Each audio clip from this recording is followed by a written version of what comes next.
ಅವಳ ಮಾತುಗಳನ್ನು ಕೇಳಿದ ಧ್ರುವನ ತಂದೆ ಒಂದು ರಾಜ್ಯಕ್ಕೆ ಮಹಾರಾಜನಾದ ಅರುಣೇಂದ್ರ. ಅಮ್ಮ ಅಂಬಾಲಿಕೆ, ಇಂತಹ ಸವಾಲು ಹಾಕಿ ಅವನ ಪ್ರಾಣದ ಜೊತೆ ಆಟ ಆಡಬೇಡ. ಆ ದಿನ ಶಕ್ತಿ ಸ್ತಂಭವನ್ನ ಜನ ದೂರದಿಂದ ನೋಡೋಕ್ಕೂ ಎಲ್ರೂ ಭಯ ಪಡ್ತಾರೆ. ಅಂತಾದ್ರಲ್ಲಿ ನೀನು ಧ್ರುವನನ್ನು ಅದರ ಹತ್ತಿರಕ್ಕೆ ಹೋಗೋಕ್ ಹೇಳ್ತಿದ್ಯಾ? ನನ್ನ ಮಗನಿಗೆ ಏನಾದ್ರೂ ಆದ್ರೆ ನನ್ನ ವಂಶ ನನ್ನೊಂದಿಗೆ ಅಂತ್ಯವಾಗುತ್ತೆ.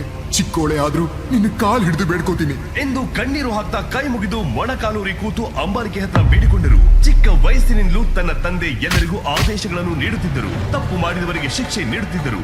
ಆದರೆ ಹೀಗೆ ತಾನು ಮಾಡದ ತಪ್ಪಿಗೆ ಒಂದು ಹುಡುಗಿ ಕಾಲುಗಳ ಮೇಲೆ ಬಿದ್ದಿರುವ ತನ್ನ ತಂದೆಯನ್ನು ನೋಡಿ ಧ್ರುವನಿಗೆ ಒಂದೇ ಸಾರಿಗೆ ಕೋಪ ಉಕ್ಕಿ ಬಂತು.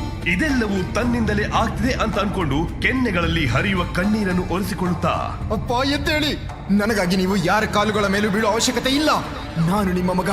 ಈ ಸ್ಪರ್ಧೆಯಲ್ಲಿ ಗೆದ್ದು ನನ್ನಿಂದ ಕಳೆದು ಹೋದ ನಿಮ್ಮ ಗೌರವವನ್ನ, ನಮ್ಮ ವಂಶದ ಪ್ರತಿಷ್ಠೆಯನ್ನ ಮರಳಿ ತಂದು ಕೊಡುತ್ತೇನೆ. ಇದು ನನ್ನ ತಾಯಿಯ ಸಮಾಧಿಯ ಮೇಲಾಣೆ.